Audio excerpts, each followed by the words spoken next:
He thought his badge made him untouchable. Until the day he mocked the wrong man in handcuffs.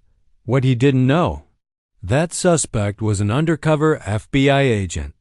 Within hours, his world collapsed, his badge was stripped away, and his career was destroyed?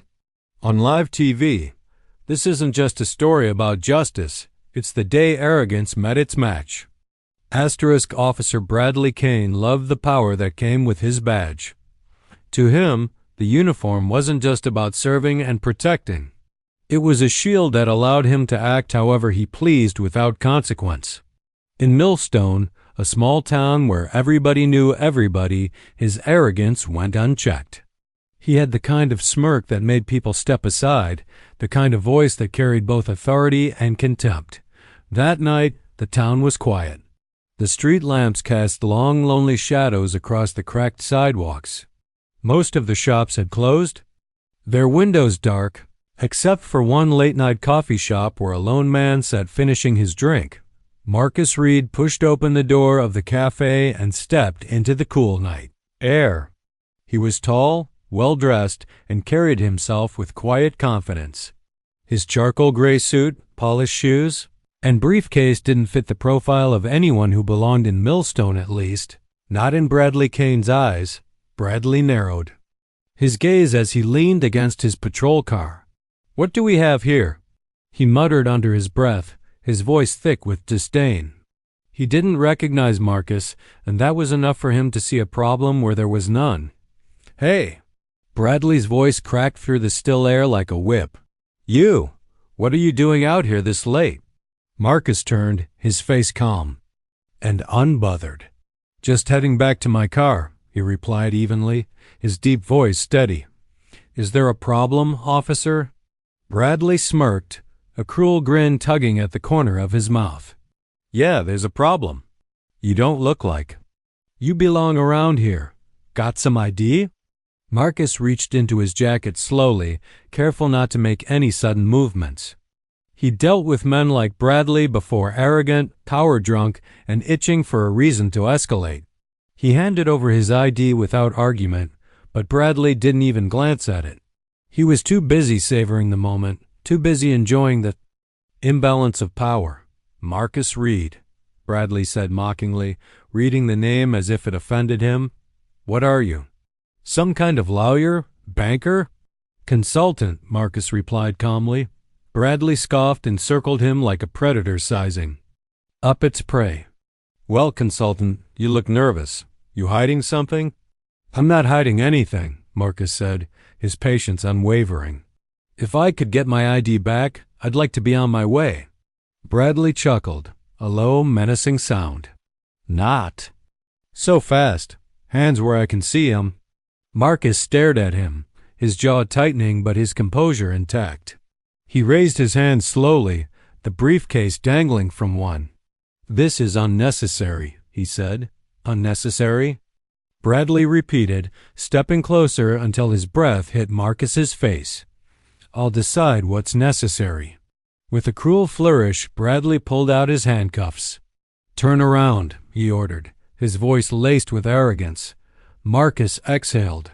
Through his nose, his expression unreadable. He didn't resist. He didn't argue. He simply turned around, placing his hands behind his back. The metallic click of the cuffs echoed in the empty street, and Bradley felt a rush of satisfaction. But what Bradley didn't know, what he couldn't possibly imagine, was that Marcus Reed wasn't just another black man passing through town. Was someone whose name carried weight in places Bradley couldn't even dream of. Someone with friends who didn't just wear badges. They carried federal authority. And before the night was over, Officer Bradley Kane would learn the most humiliating lesson of his career. The cold steel of the handcuffs pressed against Marcus Reed's wrists, but his expression never changed. He stood tall, calm, and disturbingly collected for a man who had just been arrested for no reason. That composure irritated Officer Bradley Kane even more. "Got something to say?" Bradley sneered, shoving Marcus lightly toward the hood of his patrol car. "Or are you going to keep staring at me like that?" Marcus tilted his head slightly. I've said nothing because I know this will be over soon, he replied, his voice calm, almost unsettlingly calm. Bradley barked out a laugh. Oh, you think you're getting out of this? Newsflash, buddy, this is my town. You don't get to walk in here wearing your fancy suit and act like you're above the law. But Marcus didn't flinch. He simply looked down at the badge on Bradley's chest, then back into his eyes with a gaze that almost seemed pitying. Do you always do this? Marcus asked quietly. Bradley frowned. Do what? Arrest innocent people just to feed. Your ego, Marcus replied. The words hit Bradley like a slap. His grip on Marcus's arm tightened, and his face twisted with anger. You got a smart mouth. Let's see how smart you are sitting in a cell tonight. He shoved Marcus into the back of the patrol car and slammed the door shut. But as Bradley walked around the car, he couldn't shake the way Marcus had looked at him, calm, unafraid, as if he knew something Bradley didn't single quotes T. inside the car. Marcus leaned back, his cuffs resting on the seat. He didn't look panicked. Instead, he glanced at his watch and murmured under his breath, right on time. Bradley didn't hear him. He was too busy fantasizing about teaching Marcus a lesson. As they drove toward the station, Bradley kept glancing at Marcus. In the rearview mirror. So, he taunted, what's a guy like you doing here, huh? Business trip? Or maybe running from something? Marcus simply smiled faintly. Let's just say I'm here on official work. Bradley scoffed. Official work? What are you, a secret agent or something? He laughed at his own joke. Please. The only thing you're getting is a mugshot. But Marcus didn't respond. He simply looked out the window as if waiting for something inevitable to happen. As they pulled into the station parking lot, Bradley dragged Marcus out of the car and marched him inside. The other officers chuckled under their breath. They all knew Bradley's reputation. Nobody dared question him. Booking room, Bradley barked. Shoving Marcus toward the desk. Marcus stood still, letting the cuffs dig into his skin. Then, for the first time, his calm voice carried a sharp edge. You might want to think carefully about what you do next, Officer Kane. Bradley raised an eyebrow, his lips curling into a sneer. Oh yeah? And why's that? Marcus looked him dead in the eye. Because this is the last mistake you're going to make in uniform. For a moment, Bradley actually hesitated. The confidence in Marcus's tone felt different, not like a threat, but a statement of fact. Still, Bradley shoved it off with a laugh. You're in my world now, Bradley mocked, and nobody's coming to save you. But just as he said it, Marcus's phone secured in a sealed evidence bag lit up with a notification. The screen flashed one word in bold letters, FBI. And that was only the beginning. Officer Bradley Kane tossed Marcus's phone onto the evidence desk with a smirk. He didn't notice the screen still glowing with the bold letters FBI, nor would he have cared if he had. In his mind, he was in control. He always was. Print. Him. Mugshot. Then a nice little holding cell. Bradley barked at the booking officer. Marcus, still calm, stood tall as his fingerprints were taken. He didn't resist. He didn't plead. Instead, he watched Bradley like a man watching a fool dig his own grave. You know, Marcus said quietly, you're not just making a mistake, you're making it permanent. Bradley leaned in close, his voice low and mocking. You got a smart mouth for someone in cuffs. Marcus tilted his head, his expression unreadable.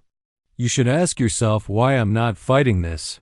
Why I'm not afraid, Bradley chuckled. Because you don't know how much trouble you're in. But at that very moment, Bradley's radio crackled. Unit 12, we've got a request from federal authorities. They want to know if you brought in a suspect named Marcus Reed. Bradley's smile faltered for half a second.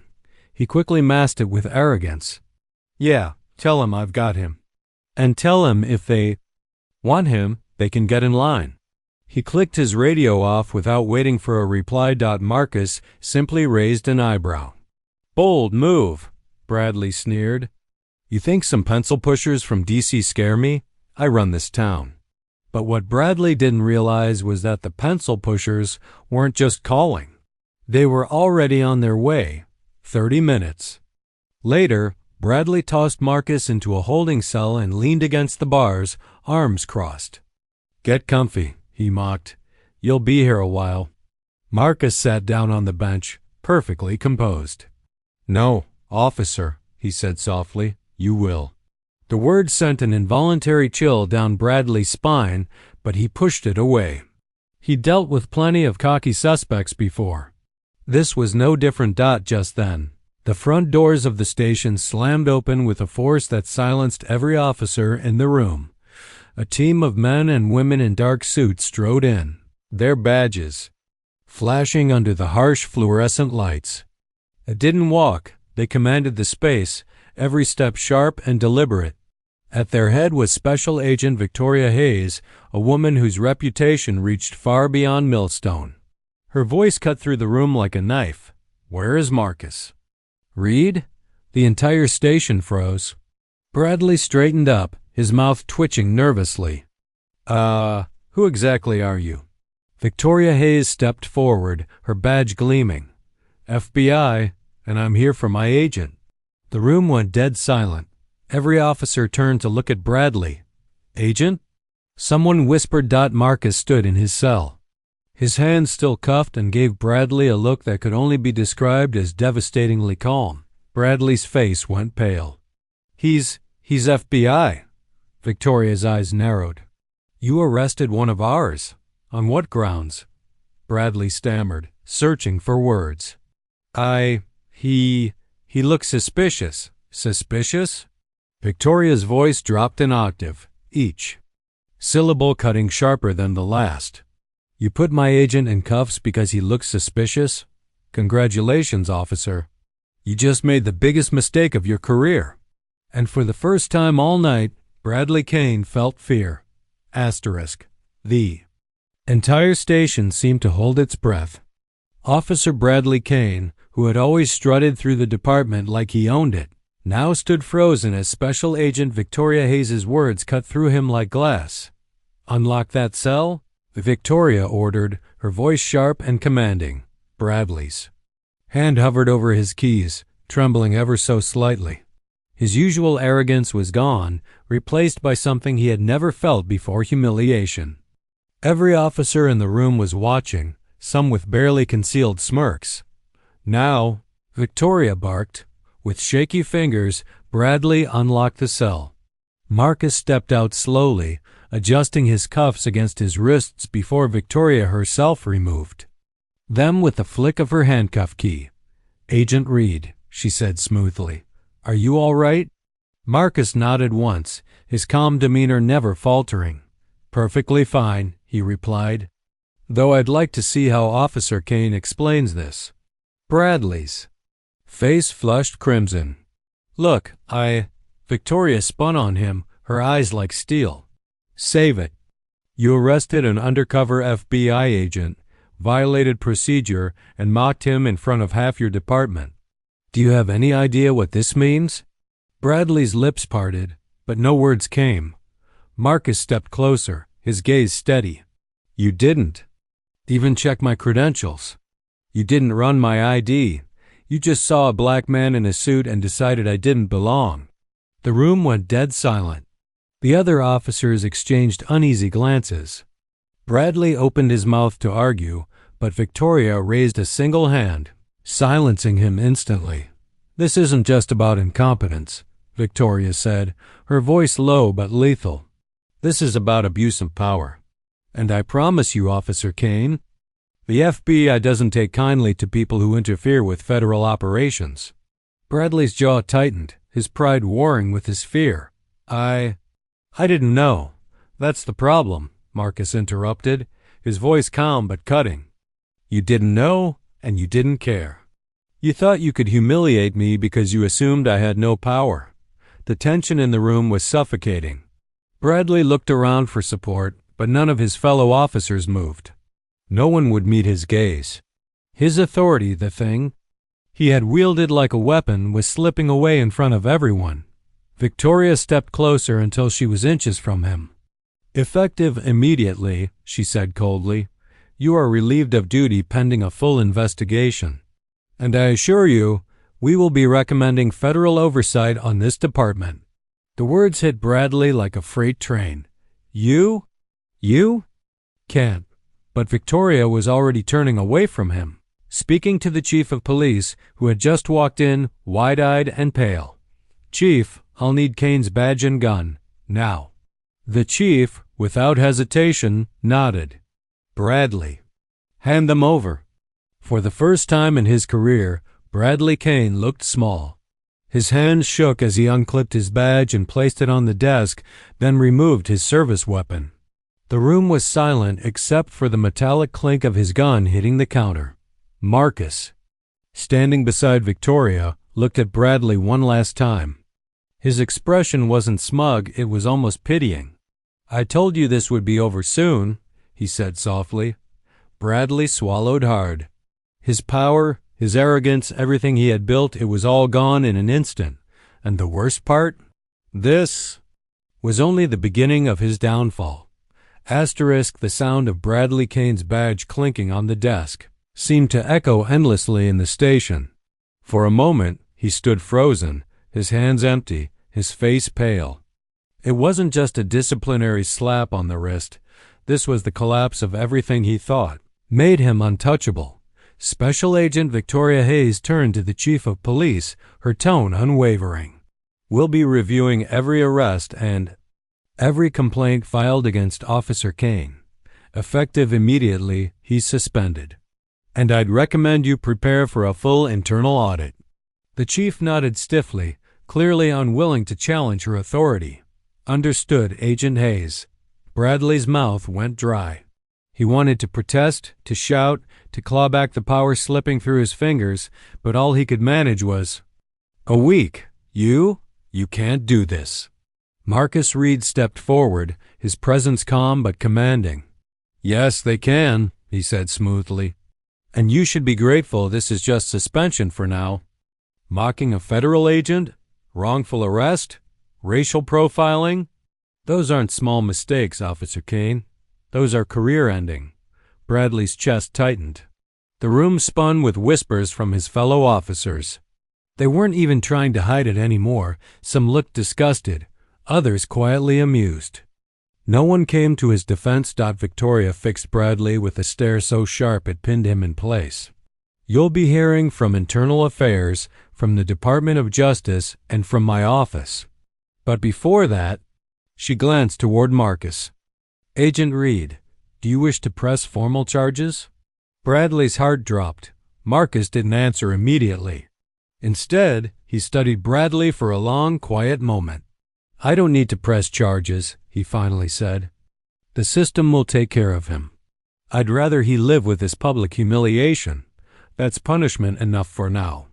Bradley's relief was fleeting because Marcus wasn't finished.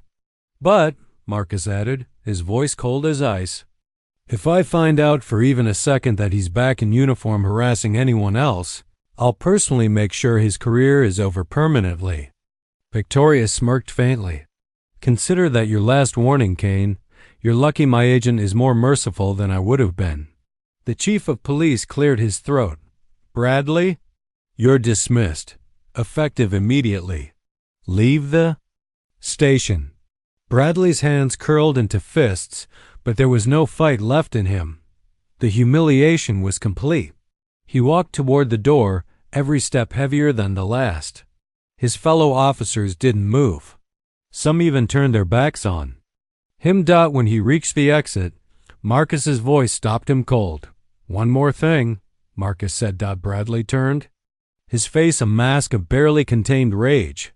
Marcus stepped closer, his words quiet but devastating. "Next time you decide to mock someone in handcuffs, remember this moment. Because the world is a lot bigger than this little town and you're not the law anymore." Bradley's jaw clenched, but he said nothing. He opened the door, and for the first time in his career, he left the station not as an officer, but as a man stripped of his power, his pride, and his future. As the door closed behind him, the silence in the room was deafening. Victoria turned to Marcus. "You handled that well." Marcus gave her a faint smile. Let him walk out thinking this is over. He doesn't know the storm that's still coming, and in that moment, Bradley Kane's nightmare was only beginning. Bradley Kane's fall from grace didn't take weeks, it took hours. By the next morning, his face was splashed across every local news station. Headlines blared, "Racist cop suspended after wrongful. Arrest of FBI agent. FBI steps in Millstone Police Department under federal investigation." The footage was humiliating. Bradley being forced to hand over his badge and gun in front of the entire station, Marcus Reed calmly walking free. While Special Agent Victoria Hayes dismantled Bradley's authority with surgical precision, Bradley sat alone in his apartment, staring at the screen, his phone buzzing endlessly with calls he couldn't bear to answer. His fellow officers had stopped talking to him. Neighbors avoided him. Even his own brother sent a single text that cut deeper than any official punishment. "You brought this on yourself." His pride, once towering, was now rubble. Meanwhile, at the FBI field office, Marcus was wrapping up his debrief with Victoria. "You handled yourself perfectly," Victoria said. "Most people would have lost their temper."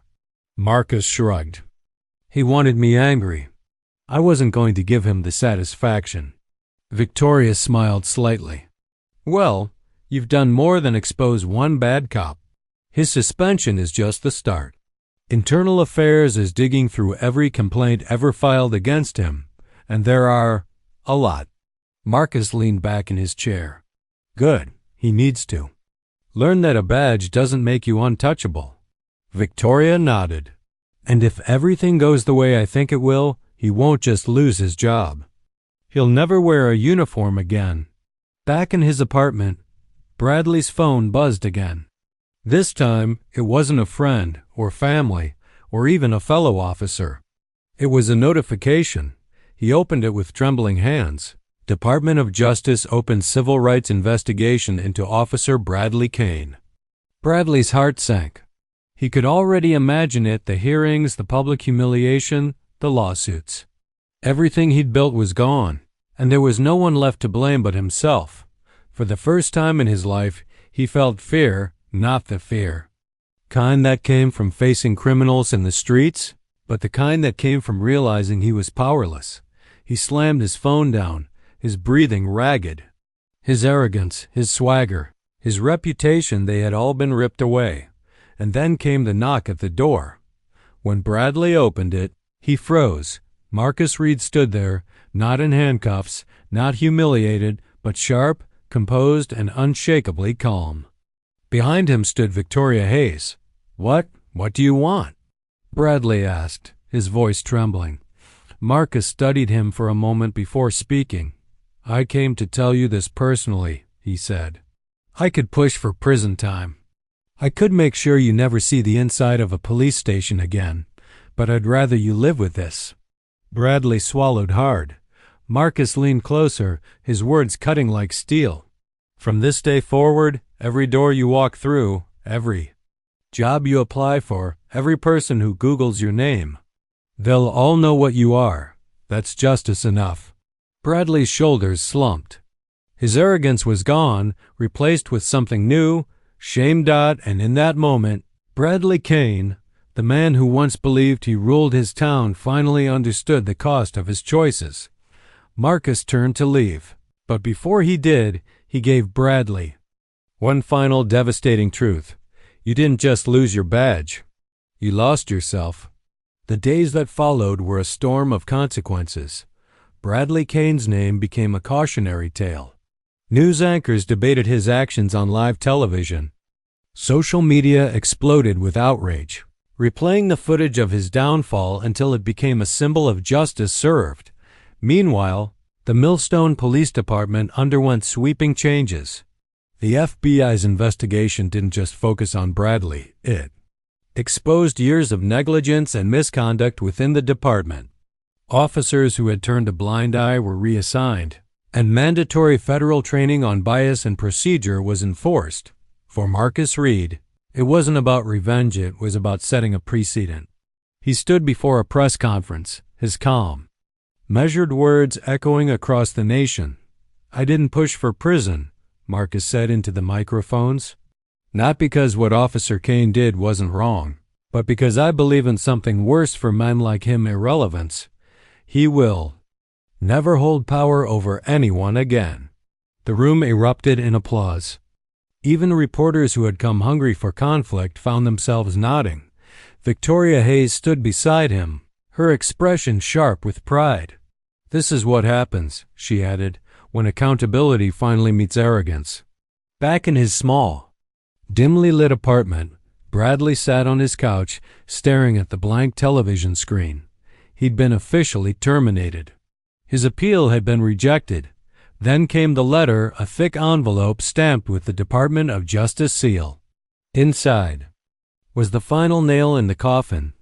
Bradley Kane is permanently barred from serving in any law enforcement capacity. He read the words over and over, his hands trembling. The world outside moved on without him, but he was stuck, a relic of his own arrogance. For the first time in his life, he realized Marcus had been right. The real punishment wasn't prison, it was living every day knowing he'd destroyed himself. Meanwhile, Marcus returned to work.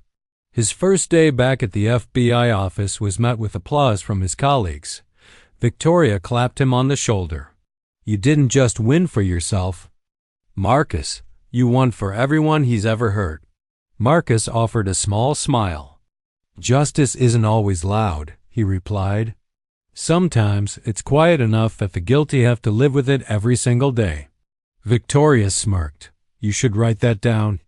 As Marcus looked out the window of the FBI building, the city skyline stretched before him. For the first time in a long time, he felt peace. Bradley Kane was no longer a threat to him or anyone else. That evening, Marcus walked through the quiet streets of Millstone, the same streets where Bradley once strutted in his uniform, untouchable. Now people nodded at Marcus with respect. They recognized him not just as an agent, but as the man who stood up when it mattered most. He stopped for a moment, hands in his pockets, staring at the faint reflection of himself in a shop window. "Justice," he murmured to himself, "is best served when the world sees it happen." And with that, Marcus Reed walked on, knowing he'd done exactly what he was meant to do. Weeks turned into months, but Bradley Kane's name never left the headlines. Every attempt he made to rebuild his life failed. Job applications were rejected before he could even finish filling them out. The community he once lorded over with arrogance now looked at him with contempt or worse. Pity dot, he became a ghost in his own town, a man who once carried a badge but now carried only the weight of his disgrace. Each time he left his apartment, whispers followed him. "That's him. The cop who mocked the wrong man. He used to think he was untouchable." Bradley would pull his hat lower over his face and hurry past, but he could never outrun what he had done. Meanwhile, Marcus Reed moved forward. His case against the Millstone Police Department became a blueprint for reform across the state. Other departments adopted the same federal oversight programs, and more bad cops were removed from their posts. Victoria Hayes called it the ripple effect. Marcus simply called it justice. One evening, Marcus received a letter not from Bradley, but from a young rookie officer in Millstone. It read, "Agent Reed, because of what you did, this department is finally changing. You didn't just take down a bad cop. You gave the rest of us a chance to do the job the right way. Thank you." Marcus folded the letter and smiled. That single note meant more than all the headlines, all the press conferences, and all the public praise. It meant that what he did mattered. But for Bradley, the world had gone quiet. One night, he sat alone at his kitchen table, staring at his old badge, now nothing more than a piece of metal stripped of its meaning. He clenched it in his fist until his knuckles turned white, but it was useless, just like his old power, just like his old pride. And then he remembered Marcus's words, the ones that haunted him more than any punishment the law could give. "You didn't just lose your badge. You lost yourself." For the first time, Bradley believed it. In contrast, Marcus stood on the rooftop of the FBI building one evening, looking out at the glowing skyline. The air was cool, calm, peaceful. Victoria joined him, her arms crossed. "You know," she said with a small smirk, "you've made a lot of enemies in law enforcement this year." Marcus chuckled softly. "Only the ones who needed to be exposed." Victoria raised a brow. "And Bradley Kane?" Marcus exhaled slowly, watching the city lights flicker below. "He was his own punishment. I just made sure the world saw it happen." Victoria smiled. "Sometimes that's all it takes." Marcus nodded, his eyes steady and resolute. Justice isn't just about taking someone down. It's about making sure they can never hurt anyone again. With that, he turned and walked back inside. His work wasn't finished. But this chapter was closed, and somewhere, in a small, dark apartment, Bradley Kane sat in silence, learning. Every single day that no man is untouchable. Justice had been served, and the world would never forget it.